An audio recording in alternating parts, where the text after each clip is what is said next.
పోషకాహారం అంటే ప్రోటీన్లు, కార్బోహైడ్రేట్లు, కొవ్వుల్ని సమపాళ్లలో తీసుకోవటమే అనుకుంటారు మనలో చాలామంది. కానీ వీటితో పాటు విటమిన్లు, ఖనిజ లవణాల వంటి సూక్ష్మ పోషకాలు కూడా మన శరీరానికి తగు పాళ్లల్లో ఎప్పటికప్పుడు అందుతూ ఉండాలి.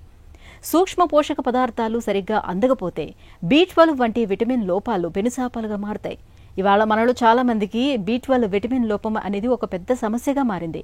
విటమిన్ B12 లోపిస్తే ఎదురయ్యే చిక్కులు ఎలా ఉంటాయో, B12 లోపాలని ఎలా అధిగమించాలో డాక్టర్ని అడిగి ఇప్పుడు తెలుసుకుందాం. మన శరీరానికి B12 విటమిన్ అవసరమేంటి? విటమిన్ అన్నింటిలో కూడా విటమిన్ B12 అనేది మన బాడీకి చాలా అవసరం.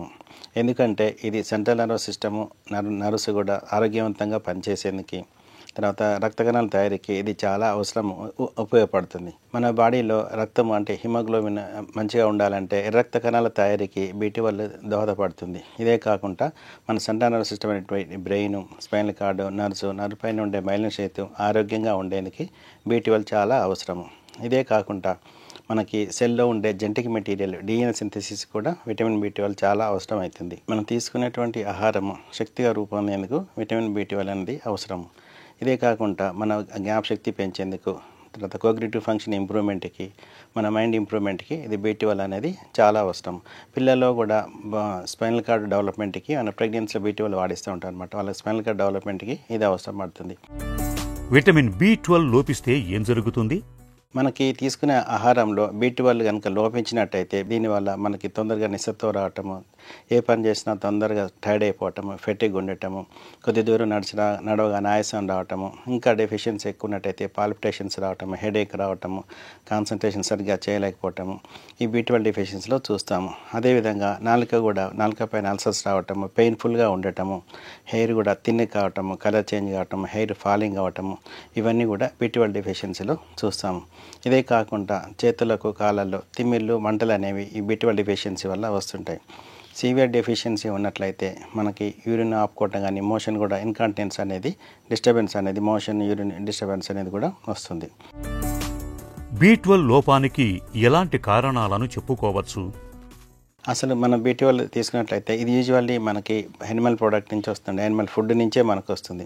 సో మనం తీసుకునే ఆహారంలో మనకు జీర్ణక్రియలో అంటే మనకి స్టమక్లో ఈ ఆహారం నుంచి B12 అనేది హైడ్రోక్లోరిక్ యాసిడ్ వేరు చేస్తుంది. ఆ విధంగా వేరు అయినటువంటి B12 ఇంటెన్సిక్ ఫ్యాక్టర్ అనే ప్రోటీన్ అనేది మన స్టమక్లో ప్రొడ్యూస్ అవుతుంది. ఈ ఇంటెన్సిక్ ఫ్యాక్టర్తో జతకూడి ఒక కాంప్లెక్స్ లాగా ఫామ్ అయిపోయి ఇంటెస్టైన్లో మనకి అబ్జార్ప్షన్ అవుతుంది, అంటే పీల్చుకోబడుతుంది స్మాల్ ఇంటెస్టైన్లో. సో ఇది సహజంగా జరిగే ప్రక్రియ. ఆ విధంగా పీల్చుకున్నటువంటి విటమిన్ B12 లివర్లో స్టోర్ అవుతుంది అనమాట. లివర్లో స్టోర్ అయిపోయి మనకు అవసరమైనప్పుడు మన బాడీలోకి సెక్రెట్ అవుతుంది. సో కామన్గా ఇది జరిగే ప్రక్రియ. అయితే ఈ ప్రక్రియలో ఎక్కడైనా ప్రాబ్లం ఉన్నట్లయితే విటమిన్ B12 డెఫిషియన్సీ అనేది చూస్తాము. మనకి ఇంటెన్సిక్ ఫ్యాక్టర్ డెఫిషియన్సీ వస్తుంది. కొన్ని రకాల జెనెటిక్ డిజార్డర్స్ వల్ల స్టమక్లో ఇంటెన్సిక్ ఫ్యాక్టర్ అనేది ప్రొడక్షనే కాదు, దీన్ని పెర్నీసియస్ ఎనిమియా అంటారు.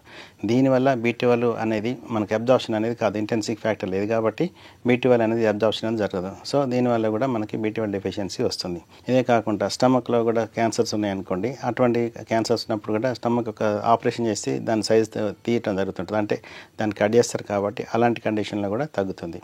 కొన్ని రకాల మాల్ అబ్జార్ప్షన్లో సిలాయిక్ డిసీజ్ కానివ్వండి, క్రానిక్ ప్యాంక్రెటైటిస్లో వీటిలో కూడా B12 అబ్జార్ప్షన్ అనేది తగ్గిపోయి మనకి B12 డెఫిషియన్సీ వస్తుంది. ఆల్కహాలిక్స్లోను, తర్వాత కొద్దిమంది B2 మనకి ఇది యాంటాసిడ్స్ వాడుతుంటారు. అదే పనిగా నాకు యాసిడిటీ ప్రాబ్లం ఉంది, గ్యాస్ ప్రాబ్లం ఉందని PPIs, ప్రోటాన్ పంప్ ఇన్హిబిటర్స్ అవి వాడుతుంటారు. తర్వాత ఇది రానిటిడిన్ అనే టాబ్లెట్ ఇవి వాడుతుంటారు. వీళ్ళల్లో కూడా B12 డెఫిషియన్సీ అనేది వస్తుంది. శాకాహారుల్లో B12 లోపం ఎక్కువగా ఉంటుందా? సాధారణంగా ఈ B12 అనేది మీట్లో దొరుకుతుంది, తర్వాత పౌల్ట్రీలోను, మిల్క్ ప్రోడక్ట్స్లోను, ఫిష్లలోను ఇది విరివిగా లభ్యమవుతుంది. సో ఎవరైతే ఈ ఫుడ్ అవాయిడ్ చేస్తారో అంటే తీసుకోరో వాళ్ళల్లో అంటే శాకాహారంలో కామన్గా B12 డెఫిషియన్సీ అనేది మనం చూస్తాం. మధుమేహుల్లో B12 లోపానికి కారణాలేంటి? ప్రతి పేషెంటు డయాబెటిక్స్లో ఎక్కువ the best drug, cheap drug, బాగా పనిచేసే డ్రగ్ ఏంటంటే మెట్ఫార్మిన్. ఈ మెట్ఫార్మిన్ అనేది లాంగ్ రన్లో యూజ్ చేయడం వల్ల ఇది ఏమవుతుందంటే B12 యొక్క అబ్జార్ప్షన్ కెపాసిటీ ఇంటెస్టైన్లో తగ్గిస్తుంది. తద్వారా ఈ పేషెంట్లలో అంటే డయాబెటిక్ పేషెంట్లలో B12 డెఫిషియన్సీ అనేది కామన్గా చూస్తుంటాం. B12 లోపాన్ని ఎలా అధిగమించాలి? ఆహారంలో ఎలాంటి జాగ్రత్తలు తీసుకోవాలి? B12 అనేది ప్రధానంగా మనకు యానిమల్ ఫుడ్లోనే లభ్యమవుతుంది. సో ఈ యానిమల్ ఫుడ్ అయినటువంటి మాంసం కానివ్వండి, చికెన్, మిల్క్ ప్రోడక్ట్స్లో, టూనా ఫిష్లలో ఎక్కువ ఉంటుంది. కాబట్టి ఈ ప్రోడక్ట్స్ అనేది ఎక్కువ తీసుకోవాలి. ఎవరైతే అంటే వెజిటేరియన్ ఫుడ్ వాళ్ళు అనుకోండి, అంటే వాళ్ళు తీసుకునే వాళ్ళు ఫార్టిఫికేషన్ అనేది విటమిన్ B12 చేస్తుంటారు. అంటే ఫుడ్లో దాంట్లో మమ్మకమే చేస్తుంటారు. వాటిలో సీరియల్స్ కానివ్వండి, తర్వాత ఈస్ట్లోను, తర్వాత మనకి సోయా మిల్క్లో కూడా వీటిని ఫార్టిఫికేషన్ చేస్తారు. సో అలాంటి పర్సన్స్ కనుక నాన్ వెజ్ తీసుకునే వాళ్ళలో ఇలాంటి ఫుడ్ తీసుకోవటం వల్ల, ఫార్టిఫికేషన్ ఫుడ్ B12 ఫుడ్ తీసుకోవటం వల్ల మన B12 డెఫిషియన్సీని మనం అధిగమించవచ్చు. సప్లిమెంట్ల సాయంతో B12 లోపాన్ని అధిగమించవచ్చా?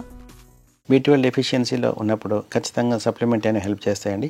అంటే ఎప్పుడైతే ఆహారంతో ఫుడ్ ద్వారా మనకి రీచ్ కానప్పుడైతే మన సప్లిమెంటరీ రూపంలో తీసుకోవాలి. అంటే for example intrinsic factor deficiency ఉంటుంది. ఇది ఒక ఆటోఇమ్యూన్ డిజార్డర్. మన స్టమక్లో ఇంటెన్సిక్ ఫ్యాక్టర్ లేకపోవడం వల్ల B12 అనేది ఇంటెన్సిక్ ఫ్యాక్టర్తో జతగా అయిపోయి మనకి అబ్జార్ప్షన్ జరుగుతుంటుంది. ఇలాంటి కండిషన్లో మనకి ఫుడ్ తీసుకున్న, ట్యాబ్లెట్ తీసుకున్నా కూడా మనకి ఉపయోగం అనేది తక్కువ ఉంటుంది. వీళ్ళల్లో ఏం చేస్తారంటే మనకి IV రూపంలో కానీ IM రూపంలో కానీ ఇస్తుంటాం. నార్మల్ పర్సన్స్కి అయితే ట్యాబ్లెట్ రూపంలో విటమిన్ B12 మనం ప్రిస్క్రైబ్ చేయటం వల్ల, వాడటం వల్ల మన డెఫిషియన్సీని అది ఉంచవచ్చు. ఎవరైతే కొద్దిమంది పర్సన్స్ అంటే ట్యాబ్లెట్ని టాలరేట్ చేయని వాళ్ళలో ఈ విటమిన్ని B12ని మనకు IV రూపంలో కానీ, ఇంట్రామస్కులర్ రూపంలో కానీ, ఈ మధ్యన నాసల్ స్ప్రే రూపంలో కానీ అవైలబుల్ ఉంటుంది. కాబట్టి ఇవి అన్నిటి రూపంలో మనం తీసుకొని మన డెఫిషియన్సీని అధిగమించవచ్చు. విటమిన్ B12 ఎక్కువైనా ప్రమాదమే అంటారు. ఎందుకు? మనకి తగిన మోతాదు కంటే ఎక్కువ ప్రతిదీ కూడా విషయంతో సమానమే. అయితే ఈ B12 అనేది ఇంతకుముందు చెప్పినట్టుగా ఇది వాటర్ సాల్యుబుల్ విటమిన్. అంటే వాటర్లో కరిగిపోయి మన బాడీలో ఎక్సెస్ ఉన్నా కూడా మనకి యూరిన్ ద్వారా బయటికి పోతుంది.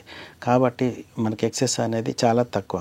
కానీ కొన్ని రకాల డిసీజెస్లోనూ ఎక్కువ IV తీసుకోవటం వల్ల B12 అనేది అమాంతం పెరిగిపోతుంటుంది. ఈ డిసీజులు ప్రధానంగా హెపటైటిస్, లివర్ క్యాన్సర్లో కానివ్వండి, తర్వాత మైలోప్రోలిఫరేటివ్ డిజార్డర్స్ అంటే ఇవి బ్లడ్ క్యాన్సర్స్లలో, క్రానిక్ మైలాయిడ్ ల్యూకేమియాలో వీటిలో B12 అనేది చాలా పెరిగిపోతుంది. ఇలాంటి వాటిలో సైడ్ ఎఫెక్ట్ అనేది కామన్గా చూస్తుంటాం. వీటిలో నాజియా రావటం, అంటే వామిటింగ్ సెన్సేషన్ రావటం, వాంతులు రావటం, గిడ్డీనెస్ రావటం, డయేరియా రావటం ఇవి కామన్గా చూస్తుంటాం. డెఫిషియన్సీ ఒక సివియారిటీ కనుక B12 అధికంగా అయినట్లయితే పాల్పిటేషన్స్ రావటము, హార్ట్ ఫెయిల్యూర్లకు పోవటం అనేది జరుగుతుంది. B12 విటమిన్ మన శరీరానికి అత్యవసరమైన పోషకం. B12 లోపం ఉన్నప్పుడు దాన్ని అధిగమించేందుకు రోజువారీ ఆహారంలో ప్రత్యేకంగా జాగ్రత్తలు తీసుకోవాలి. అవసరమైతే డాక్టర్ సలహా మేరకు సప్లిమెంట్లను కూడా వాడుకోవాలి.